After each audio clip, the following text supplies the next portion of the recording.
One-only policy. Yan ang ipinapatupad pa rin sa ilang paaralan. Kaya naman ang nakilala kong working mom, siya na raw mismo ang gumagawa ng paraan para matutuhan pa rin ng mga anak niya ang ating sariling mga wika. Balanse ang paggamit ng Ingles at Tagalog sa tahanan ng linguist na si Mommy Joey.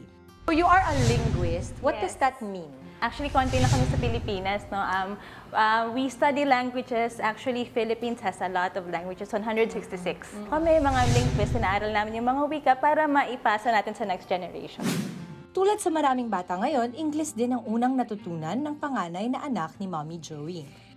And then I realized thereafter, mga 5-year-old, and I said, parang hindi na to okay. Parang hindi niya na kami magets because nga of the internet. Kasi ang nangyayari, wala na rin tayo masyadong content in Filipino. Sinimula ni Mommy Joey ang pagturo sa kanyang mga kids ng mga salitang nakikita nila sa kapaligiran. Ano yung mga tips na pwede mong ibigay sa amin? Kung ako, hindi ako magaling sa salita, pero gusto ko pa rin na matuto yung anak ko ng Tagalog. First of all, make it very natural. Kailangan mauna muna silang makita siya sa environment. So, unahin niyo muna yung ito, iyan, iyon. Ganun. Oo, yun muna. Ang mga naranasan ni Mommy Joey noong bata ang nagsilbi niyang inspirasyon para pag-aralan ang yaman ng sarili nating mga wika. My first language is Bisaya, Ilonggo. Sabi ko Bisaya? Yes, but there's a kwento. Kasi when I was 5, I moved to Manila. And then, according to my mom, I got traumatized daw with all the bullying. I don't know if you remember, pero 90s, 2000, yung mga tinatawag na Inday daw yung mga katulong. I stopped. Bisaya. Yeah, and then, English na. Nag-English na ako all throughout. It's amazing kasi my parents didn't give up on me. Nagsulat din ng ilang libro si Mommy Joey para mas maging madali para sa mga magulang na turuan ang anak ng mga wikang Filipino. How to teach Tagalog to English-speaking kids. Cute naman! Yeah, it's very.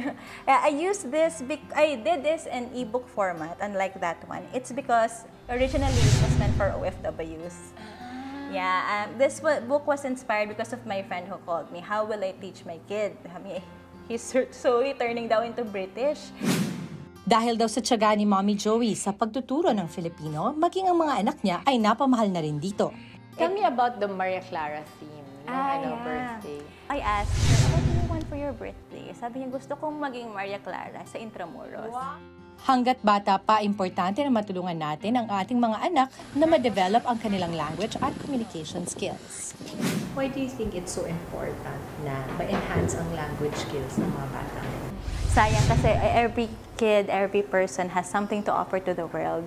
And if they don't have the means to communicate it, they won't be able to. For the parents, first of all, it's a beautiful language. And my hope is that you get to love it. You get to love it and you get to see its beauty. And also, teaching your kids will be worth it. It will take patience, yes, but it will be worth it. Ganda. Thank you, Mommy Jo. Thank you. Thank you so much. Mga kapatid, Dimples Romana po, kumpletuhin ang inyong umaga ng mga kwentong puno ng inspirasyon. Salubungin po ang bawat araw ng may ngiti at pag-asa. Kaya't mag-subscribe na po at mag-follow na sa aming social media pages ng News 5.